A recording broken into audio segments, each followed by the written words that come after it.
بسم اللہ الرحمن الرحیم۔ السلام علیکم ناظرین، آج کا ہمارا ٹاپک نظم ملی نغمہ شعر نمبر 1 ہے۔ خدا کرے میری عرض پاک پر اترے وہ فصل گل جسے اندیشہ زوال نہ ہو۔ شاعر کا نام احمد ندیم قاسمی ہے۔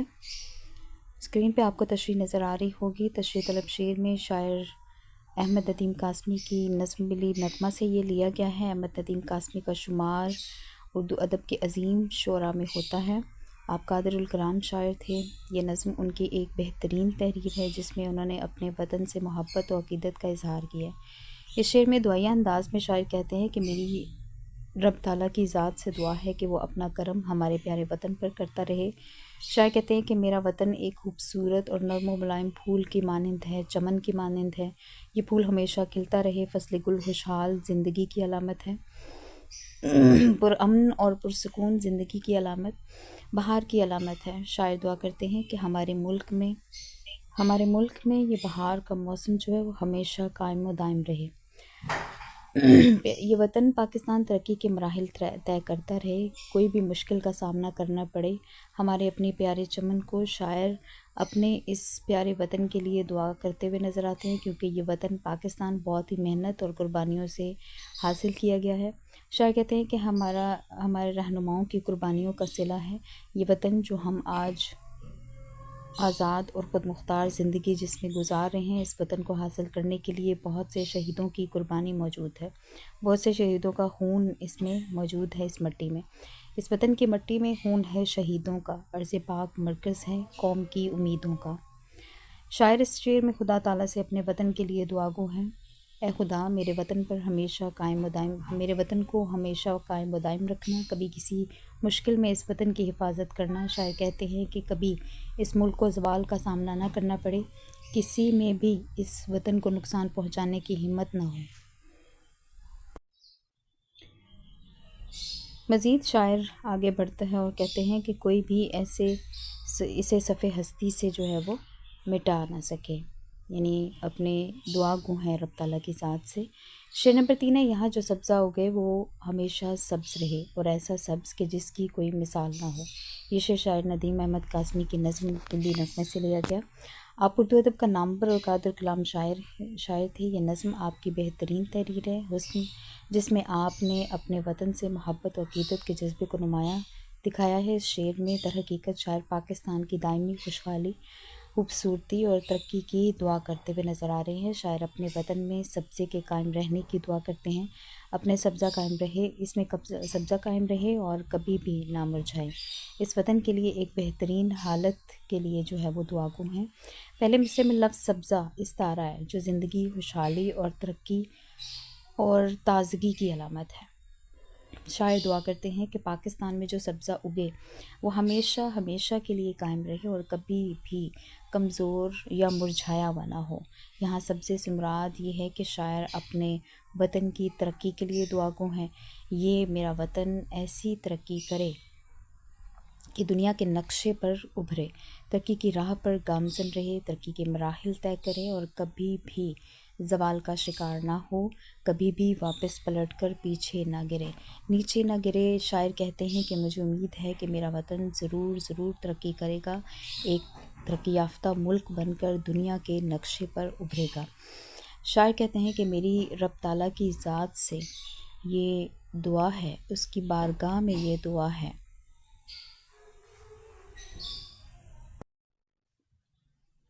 کہ وہ اس وطن کو ترقی کے مراحل طے کروائے۔ شاعر کہتے ہیں کہ اس ملک میں ترقی و خوشحالی اور خوبصورتی اس قدر انوکھی اور نرالی ہو کہ سب سے الگ نظر آئے۔ اور اس شعر میں شاعر نے اپنی عظیم امیدوں اور خواہشات کا ذکر کیا ہے۔ دوسرے مصرعے میں ہمیں یہ بات بتاتا ہے شاعر کہ ہمارا ملک نہ صرف ترقی کرے بلکہ یہ اپنی خوبصورتی اور دلکشی میں بھی سب سے منفرد ہو۔ شاعر نے اس شعر میں وطن سے محبت اور وفا کا اظہار کیا ہے۔ وطن کی پاسبانی جان و مال سے افضل ہے، میں تو وطن کی خاطر کفن بھی ساتھ رکھتا ہوں۔ شاعر کی دعا ہے کہ ہمارا ملک اس دنیا میں ترقی کے مراحل طے کرنے کے ساتھ ساتھ اسلام کے راستوں پر بھی گامزن رہے، دنیا میں ترقی کر کے اپنا اسلام کا بول بالا کرے اور ساتھ ساتھ اسلامی احکامات پر عمل کرتے ہوئے اپنے اس خوبصورت دین اسلام کا بھی پرچم سر بلند کرے، دنیا بھر میں اسلام کا پرچم لہرائے۔ وطن سے محبت ایمان کا جزو ہے، جو شخص وطن سے محبت کرتا ہے اس کی ہر سانس وطن کے لیے ہوتی ہے، وہ وطن کی خاطر ہر قسم کی قربانی کرنے سے بھی گریز نہیں کرتا یا دریغ نہیں کرتا۔ وطن سے وفاداری مومن کی نشانی ہے۔ شعر نمبر 4 ہے، گھنی گھٹائیں یہاں ایسی بارشیں برسائیں کہ پتھروں سے بھی رویدگی محال نہ ہو۔ یہ شعر شاعر ندیم احمد قاسمی کی نظم ملی نغمہ سے لیا گیا ہے۔ آپ اردو ادب کے عظیم شعراء کی فہرست میں شامل ہیں۔ آپ قادر الکلام شاعر ہیں، آپ ایک نقاد بھی ہیں اور صحافی بھی ہیں۔ یہ تحریر آپ کی بہترین تحریروں میں سے ایک عمدہ تحریر ہے، جس میں آپ نے وطن سے محبت و عقیدت کو واضح کیا ہے اور اپنے وطن کے ساتھ اپنی محبت کے اظہار کو بہت خوبصورت انداز میں پیش کیا ہے۔ شاعر اس شعر میں کہتے ہیں کہ اللہ ہر چیز پر قادر ہے، کہ خدا ہر چیز پر قادر ہے اور اس کا اختیار ہر چیز پر ہے۔ اللہ تعالیٰ پتھر میں بغیر مٹی کے بھی پودا اگانے کے لیے کسی کا محتاج نہیں۔ یہ شعر استعاراتی اشعار کی بہترین مثال ہے۔ اس میں گھنی گھٹائیں اور پتھر بطور استعارہ استعمال کیے گئے ہیں۔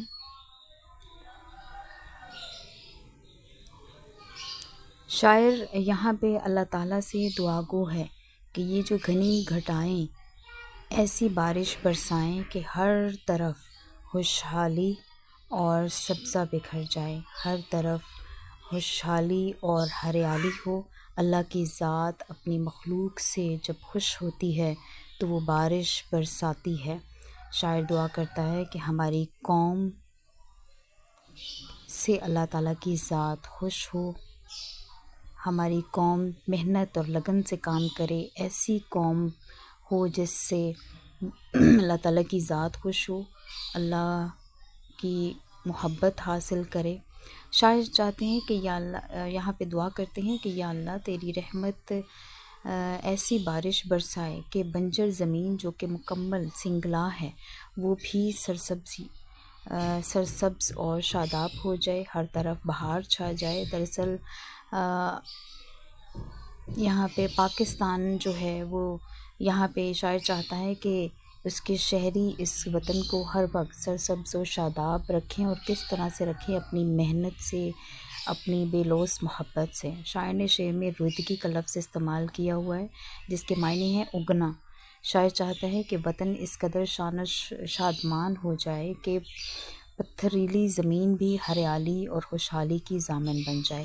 اس شعر میں پتھروں سے مراد ناممکن حالات ہیں اور یہ اس کی علامت ہے، لیکن شاعر چاہتے ہیں کہ ایسی بارش ہو کہ پتھروں سے بھی پودے اگ پڑیں۔ وطن پر فدا ہر انسان ہے کہ حب الوطنی جزو ایمان ہے، یعنی وطن سے محبت ایمان کا جزو ہے۔ پھر شاعر کہتا ہے کہ جو نوجوان نسل محنت شاقہ اختیار کرتے ہوئے ہمت، حوصلے اور فخر سے آگے بڑھے، اس پاکستان کی نوجوان، یہاں جو پھول کھلے وہ کھلا رہے صدیوں، یہاں خزاں کو گزرنے کی بھی مجال نہ ہو۔ یہ اگلا شعر ہے۔ تشریح طلب شعر میں شاعر احمد ندیم قاسمی جو کہ ایک نامور شاعر ہیں، دعائیہ انداز میں اللہ تعالیٰ سے مخاطب ہیں کہ یا اللہ یہاں جو پھول کھلے وہ ہمیشہ کھلا رہے۔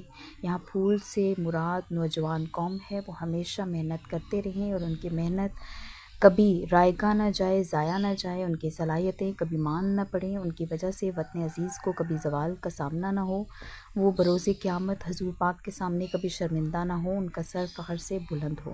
دوسرے مصرے میں شاعر کہتے ہیں کہ یہ وطن اس طرح ترقی کرے کہ وہ کبھی زوال کا شکار نہ ہو، یہ وطن ہر شعبے میں ترقی کی راہ پر گامزن رہے اور کبھی رکے نہ، کبھی لڑکھڑائے نہ، ہمیشہ کامیاب و کامران رہے۔ ہمارا وطن اس قدر مضبوط و توانا ہو کہ دشمن ہر ممکن کوشش کر کے بھی اس کو نقصان نہ پہنچا سکے، اس کا بال بھی بھیکا نہ کر سکے۔ ہمارا ملک عزیز صفِ ہستی سے کوئی اسے مٹانے کی کوشش کرے تو سوال ہی پیدا نہ ہو۔ یہ ملک عزیز جس رفتار سے ترقی کر رہا ہے اسی رفتار اور اسی جذبے کے ساتھ جو ہے وہ ترقی کرتا رہے۔ عقابی روح جب بیدار ہوتی ہے جوانوں میں، نظر آتی ہے ان کو اپنی منزل آسمانوں میں۔ ہمارا ملک صرف اسی صورت میں ترقی کر سکتا ہے جب اس کے نوجوان سرگرم ہوں، جذبے سے بھرپور ہوں، علم کی دولت سے سرشار ہوں۔ وہ جانتے ہوں کہ ہماری منزل کہاں ہے اور میں نے کس طرف جانا ہے۔ جب منزل کا انتخاب کرے، راستے کا تعین کرے، تو ہی وہ آگے ترقی کی منازل کو طے کر سکتا ہے۔ تو قائم رہے اور ارادہ اس کا مضبوط ہو اور مستقل مزاج ہو، تبھی وہ آگے بڑھ سکتا ہے اور اس ملک کو، اس وطن عزیز کو ترقی کی راہ پر گامزن کر سکتا ہے۔ یہ تھی ناظرین آج کی ہماری ملی نغمے کی تشریح۔ امید کرتی ہوں آپ کو پسند آئی ہوگی۔ اگر پسند آئی ہو تو کمنٹ ضرور کیجیے گا، شیئر بھی کیجیے گا اور لائک بھی کیجیے گا، اور اگر آپ نے چینل کو سبسکرائب نہیں کیا تو آئندہ ویڈیو حاصل کرنے کے لیے چینل کو سبسکرائب بھی کر دیجیے گا۔ تھینک یو سو مچ۔ اللہ حافظ۔